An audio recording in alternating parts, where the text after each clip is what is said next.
నమస్తే అండి, నా పేరు చరణ్. మీరు చూస్తున్నారు ది చరణ్ షో. ఫ్రెండ్స్, చిన్న రిక్వెస్ట్, మీరు ఏమనుకోకపోతే మన ఛానల్ ఇప్పుడే కొత్తగా స్టార్ట్ చేయడం జరిగింది. సో మీరు ఇంకా ఎవరైనా మన వీడియోస్ కొత్తగా వచ్చినట్లయితే తప్పకుండా మన ఛానల్కి లైక్ చేయండి, షేర్ చేయండి, సబ్స్క్రైబ్ చేసుకోండి. అలాగే మన ఛానల్ని ఎంత వీలుగా అయితే, ఎంత తొందరగా అయితే మీరు షేర్ చేస్తారో, ఫార్వర్డ్ చేస్తారో చేయండి. ఎందుకంటే మన ఛానల్లో నుంచి మూవీ రివ్యూస్ కానీ, మూవీ అప్డేట్స్ కానీ, ఇలాంటి మూవీ రిలేటెడ్ వీడియోస్ కానీ వస్తూ ఉంటాయి. తప్పకుండా మన ఛానల్ని సబ్స్క్రైబ్ చేసుకుని, ఫాలో చేసుకుని, సపోర్ట్ చేస్తూ ఉండండి. సో అదండి నా తరపు నుంచి రిక్వెస్ట్. అలాగే వీడియోలోకి వచ్చేస్తే మంచు మనోజ్ గారి విషయం గురించి అయితే మనం మాట్లాడుకుందాం. మంచు మనోజ్ గారు ఈరోజు తిరుపతి మోహన్ బాబు యూనివర్సిటీకి రావడం అయితే జరిగిందనమాట. సో ఆయన ఎందుకు వచ్చారంటే, యాక్చువల్గా ఆయన తిరుపతిలో మనకి ఆయన సంబంధించి ఈరోజు ముక్కనుమ సంక్రాంతి కాబట్టి ఆ సందర్భంగా వాళ్ళ తాతయ్య, నానమ్మ, అలాగే మంచు ప్రసాద్ గారిని వాళ్ళ రిలేటివ్స్ వాళ్ళని స్థాపకం అంటారు కదా, అంటే వాళ్ళు చనిపోయిన తర్వాత ఏవైతే శిలలు ఉంటాయో వాటిని ఒకసారి దండం పెట్టుకుని, దర్శించుకొని, చూసి వెళ్ళిపోదామని వచ్చారనమాట మోహన్ బాబు యూనివర్సిటీ దగ్గరికి. సో అక్కడ ఏం జరిగిందంటే ఉత్రిగత జరిగింది. అంటే మోహన్ బాబు గారి బౌన్సర్లు, మంచు మనోజ్ గారి బౌన్సర్లు ఒకళ్ళొకళ్ళు 1-on-1 అటాక్ చేసుకుంటాం అయితే జరిగిందనమాట. అంటే జస్ట్ పుష్ ఒకళ్ళొకళ్ళు రాసుకున్న, అంటే ఇలా గుద్దుకుండడం జరిగింది. అంటే కొంచెం హడావుడైతే జరిగిందనమాట. బాగా రష్ అండ్ డేంజరస్గా కొంచెం ఆ సీన్ అయితే నడిచింది అక్కడ. ఎందుకంటే వాళ్ళు 6 ప్యాక్తో ఉంటారు కాబట్టి ఏమాత్రం వాళ్ళు తగ్గనమాట.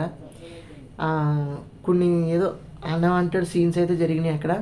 సో అలా ఏంటంటే ఈయన మంచు మనోజ్ గారు ప్రెస్ దగ్గరికి వచ్చి ఏమన్నానంటే, నేను ఇక్కడికి వచ్చింది ఓన్లీ మా తాతయ్య గారు, నాన్నమ్మ గారికి ఏదైతే కనుమ సందర్భంగా దండం పెట్టుకొని వెళ్ళిపోదాం అని వచ్చాను.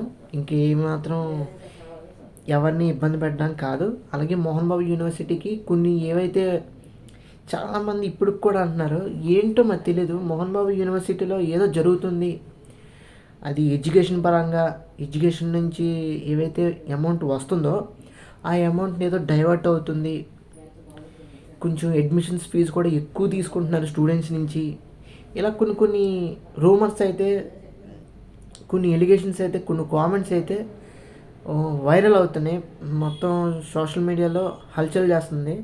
మరి ఎంతవరకు అవి నిజమో అబద్ధమో, మంచు మనోజ్ గారు అవి ఫుటేజ్ అనేది డాక్యుమెంటేషన్తో సహా దాంతోపాటు వీడియోస్, ప్రూఫ్స్ ఏవైతే ఉన్నాయో అవి పేపర్స్ రూపంలో కానీ, వీడియోస్ రూపంలో కానీ బయటికి చూపిస్తేనే కానీ మనం ఏమాత్రం కూడా చెప్పలేం అది నిజమో అబద్ధమో అనేది. ఎలిగేషన్స్ అనేవి మనోజ్ గారు ఏవైతే చేస్తున్నారో మోహన్ బాబు గారి యూనివర్సిటీ మీద, అది మనం చెప్పేది తగ్గ ఏం కాదు.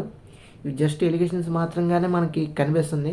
సో అది ఎంతవరకు నిజం అనేది మనకి అల్టిమేట్గా తెలియాలంటే ఆ యూనివర్సిటీకి సంబంధించిన ఏవైతే ఉన్నాయో అకౌంట్స్ కానీ, వీడియోస్ కానీ, ప్రూఫ్స్ కానీ అవన్నీ బయటకు వస్తేనే కానీ మనకు చెప్పడానికి లేదండి. సో అలా ఏంటంటే మంచు మనోజ్ గారు ఇదొక ఎలిగేషన్ చేశారు. ఈరోజు తిరుపతి రావడానికి కారణం ఏంటంటే అలా అమ్మమ్మ గారిని, అలా తాతయ్య గారిని దర్శించుకోవడానికి వచ్చారు. అంటే దండం పెట్టుకుని వెళ్ళిపోవడానికి వచ్చారు. పండగ సందర్భంగా ఒకసారి లాస్ట్ రోజు కాబట్టి, లాస్ట్ పండగ కాబట్టి, ఇంకా సంక్రాంతి చివరి పండగ కాబట్టి, ఇంకా సంక్రాంతి పండుగలో సో ఏంటంటే ఆయన వాళ్ళ రిలేటివ్స్ ఇంటికి కూడా వెళ్ళి వాళ్ళ పలకరించి, మాట్లాడి, విషెస్ చెప్పి, సంక్రాంతి శుభాకాంక్షలు విషెస్ చెప్పి, ఇలా హ్యాపీ మూమెంట్లో ఆయన తిరిగి ఆయన రిలేటివ్స్ చుట్టూ వాళ్ళ ఇంటికి వెళ్ళి విషెస్ చెప్పి, అలాగ మోహన్ బాబు గారి యూనివర్సిటీకి వచ్చి అక్కడ వాళ్ళ తాతయ్య, నాన్నమ్మ ఏవైతే శిలాలు ఉన్నాయో వాళ్ళని దండం పెట్టుకుని వెళ్ళిపోదాం అని చెప్పి వచ్చారు మీడియా ముందుకి. అదే చెప్పారు మీడియాకు కూడా. సో అలా ఏంటంటే వీళ్ళు మీడియా ముందుకు వచ్చేటప్పటికే మనకి ఏంటంటే బౌన్సర్లు హడావడి, చుట్టూ జనం గుమ్మడిపోవటం వల్ల విపరీతమైన ట్రాఫిక్ కానీ, విపరీతమైన న్యూస్ మీడియాలో హల్చల్ కానీ జరుగుతుంది. సో ఓవరాల్గా మనకి షుగర్ విషయంలో కూడా ఏదైతే డీజిల్లో పంచదార వేసిందో అది కూడా ఆయన చెప్పారు, ఇది నేను ఏమాత్రం కూడా పంచదార నేనేమి వేయలేదని. నా గురించి మీ అందరికీ తెలుసు, నేను సెపరేట్గా ఇండివిజువల్గా ఫైట్ చేస్తున్నాను, నేను సెపరేట్గా ఉంటున్నాను. నాకు ఎటువంటి ఎలిగేషన్స్ అయితే లేవు, నేను అలా చేయాల్సిన అవసరం కూడా నాకు లేదు అని స్పష్టంగా మీడియా ముందైతే మనోజ్ గారు అయితే చెప్పారనమాట. సో అది ఎవరో చేసిన ఘటన అది, మంచు విష్ణు గారి విషయంలో. సో మంచు మనోజ్ గారు అయితే చేయలేదని ఆయన ధైర్యంగా మొహంగా ఫేస్ టు ఫేసే చెప్పేశారు. సో మన తరపున కూడా మనం ఏం చేయాలంటే మంచు మనోజ్ గారికి వీలైనంత సపోర్ట్ అయితే మనం ఇద్దాం తప్పకుండా. ఎందుకంటే ఆయన ఫ్యామిలీకి కానీ ఆయన రిలేటివ్స్కి కానీ మనం ఏమాత్రమైనా సపోర్ట్ ఇస్తే కనుక ఆయనకి ఎంతో కొంత గుండె ధైర్యం అయితే కొంచెం బలం అయితే మనం అందించిన వాళ్ళు అవుతాం. సో అది నా వర్క్ అయితే. సో మోహన్ బాబు గారు మరి దీనికి యూనివర్సిటీ తరపున అయితే అలవెన్స్ ఇవ్వలేదన్నమాట. అంటే వాళ్ళు లోపలికి పంపించడానికి ఎటువంటి పర్మిషన్స్ అయితే ఇవ్వలేదు. పోలీసులు అయితే మ్యాక్సిమం ఇవ్వడానికి ట్రై చేశారు, అది అఫీషియల్గానే మనకు తెలుసు. పోలీసులు ఎలా ఇవ్వడానికి అనుమతి ఇచ్చారు కానీ ఏమాత్రం కూడా మోహన్ బాబు గారు యూనివర్సిటీ లోపల రావడానికి పర్మిషన్ అయితే ఇవ్వలేదన్నమాట. సో గ్రాంట్ చేయలేదు. మరి ఎంతవరకు మరి ఏం జరుగుతుందో మనకి తెలియదు ప్రస్తుతం. సో తర్వాత ఏం జరుగుతుందో మనం చూడాలన్నమాట. సో ఫర్దర్గా ఏం జరుగుతుందో చూడాలి. ఈ ఆస్తి తగాదాలు కూడా అంటున్నారు, మరి అది ఎంతవరకు నిజం అబద్ధం అని తెలియదు. సో సరిసమానంగా పనిచేసినా కానీ ఇటువంటి ప్రాబ్లం అయితే ఉండదు మంచు ఫ్యామిలీ విషయంలో అయితే. సో అదండి వీడియో అయితే.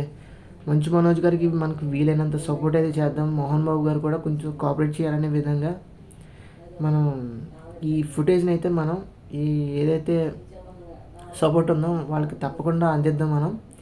సో ఇదండి వీడియో మంచు మనోజ్ గారి గురించి. సో ఈ వీడియో నచ్చినట్లయితే తప్పకుండా మన ఛానల్కి లైక్ చేయండి, షేర్ చేయండి, సబ్స్క్రైబ్ చేసుకుని ఫాలో అవుతుంది. Thanks for watching. See you again. Bye by.